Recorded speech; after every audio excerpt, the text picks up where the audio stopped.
Hello, it's Rafael Gutierrez, and today I'm going to talk about vitamins. Now, before I really start talking about it, I have to actually tell you something that is important. One is where your information comes from. Now, a lot of people think information and opinions are the same thing. They're not. Information can come from various sources. Sometimes you have people who are giving you information based on what they truly believe. Other times you have people giving you information based on them trying to sell you something. And then you have information where people are actually looking at research, seeing what is actually coming out. One of my ex-students gave me a cup, and I'm going to share it with you. But I wrote a letter of reference for a student, and he gave me this cup as thank you, which you've probably seen. It says, please do not confuse your Google search with my medical degree. The reason I'm actually using it today, besides the fact that it's a new cup and I thought it was funny, is because a lot of times you have people telling you how things are without understanding the basics behind it. And then you have other people, well, he's just a doctor, he doesn't understand how XYZ works. Well, one of the things I would tell you is this. I work in academia as well, and I have run into people who tell me that medical doctors do not have the knowledge that a PhD does. And I'm not going to argue that. What I'm going to say is this. When we look at the course requirements for a PhD in physiology, the courses that they have to take, the amount of units, tends to be less than what a MD would have to take. For micro, about the same thing. I mean, if you think about micro for medicine, you have a lot of times you will have a general micro or a medical micro with general, and then you have infectious diseases, and then you might have a specific class just for immunology, another one for physio. And so what happens is the amount of units that you take that would fall under physiology, microbiology, tends to be actually more in biology. Now, big difference is the research project. And that is a big thing. If you want to know how to do research as PhDs do it, a PhD program is different in that case. But we also have to remember that for a medical doctor to get a PhD after his medical degree, it's a research that he has to do a lot of times. There are some programs which are different, but a lot of them, all they ask you to do is research and publish.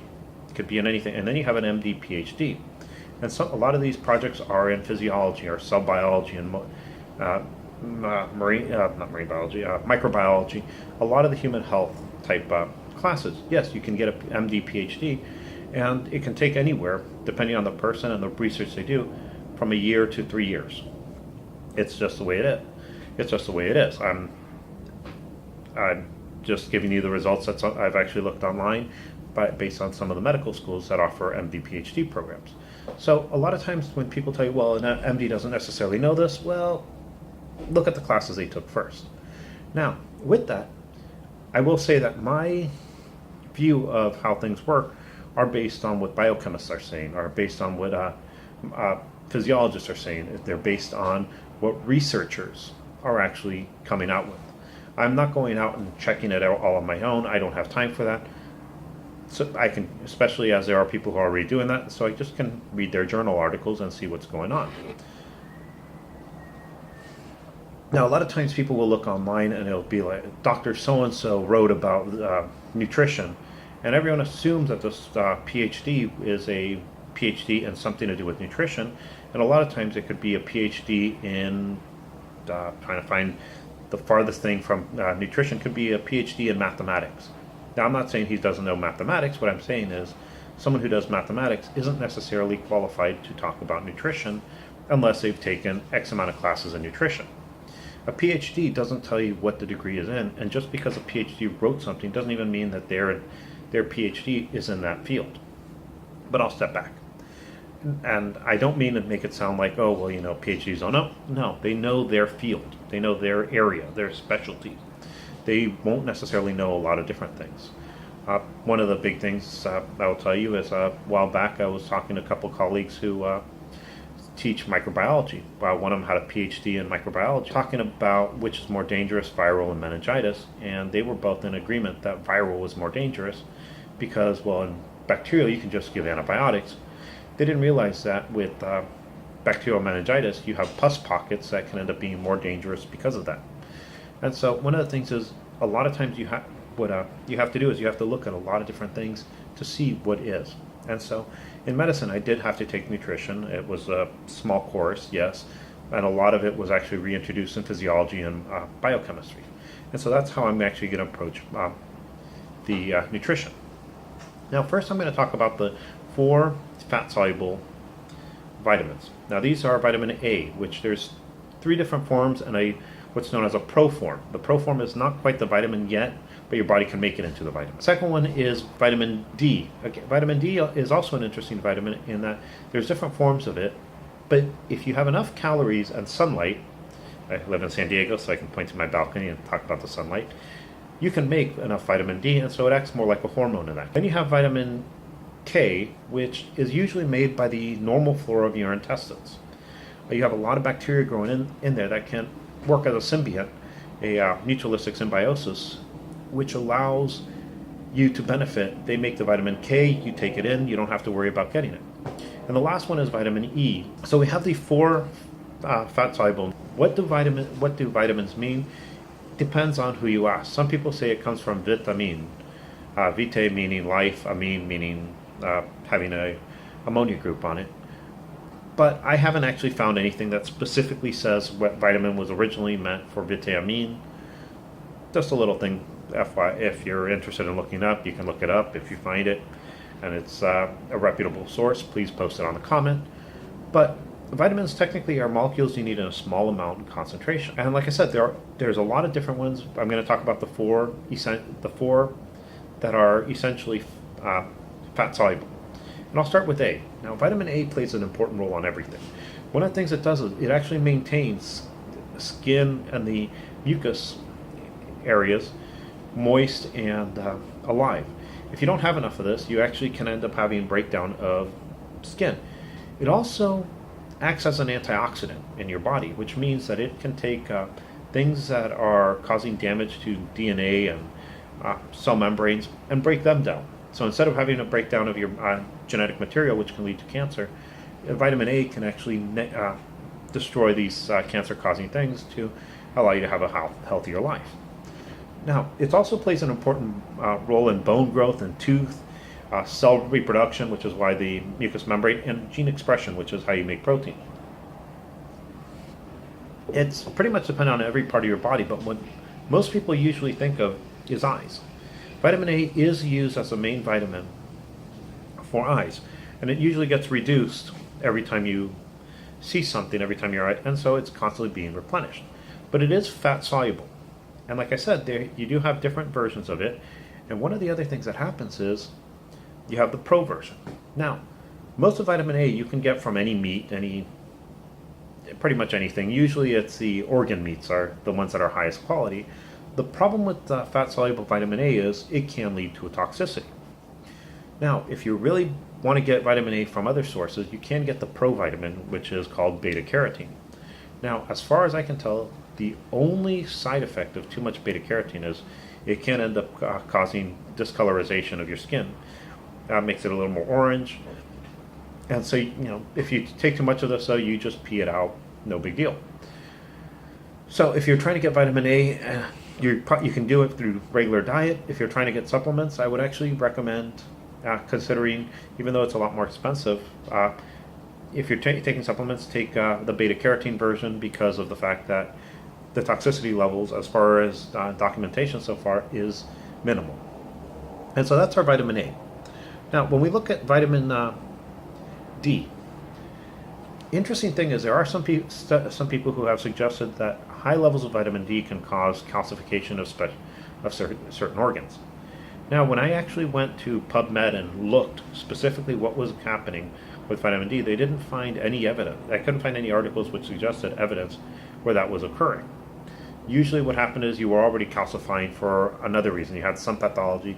And yes, if you have a pathology that's calcifying an organ, having more vitamin D, which will increase calcium reabsorption, will end up being in the kidneys, and absorption will end up causing exacerbating conditions where you have too much vitamin D.